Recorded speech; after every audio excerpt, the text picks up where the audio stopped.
Good morning મિત્રો.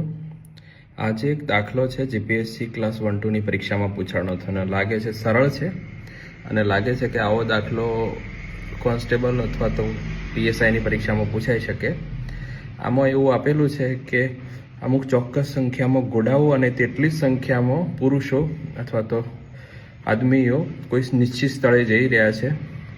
આમાં ઘોડાઓ ઉપર બેઠેલા પુરુષોની સંખ્યા અડધી છે અને ઘોડાના પગ અને ચાલતા પુરુષોના પગની જો સંખ્યા 70 હોય તો ઘોડાઓની સંખ્યા કેટલી છે તે શોધવાનું કીધું છે અને ઓપ્શન આપેલા છે.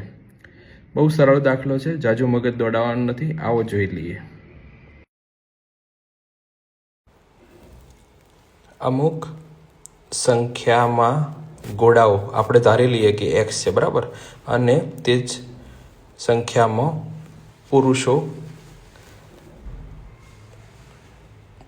બરાબર, પુરુષો આદમીઓ કે પુરુષો એ પણ x થયા, કારણ કે એટલી સંખ્યા છે એટલે જઈ રહ્યા છે નિશ્ચિત સ્થળે, બરાબર છે.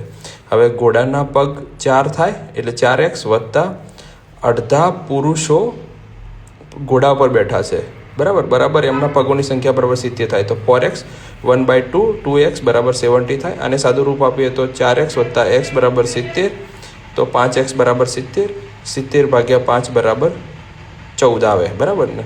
તો 14 ઘોડાઓની સંખ્યા છે.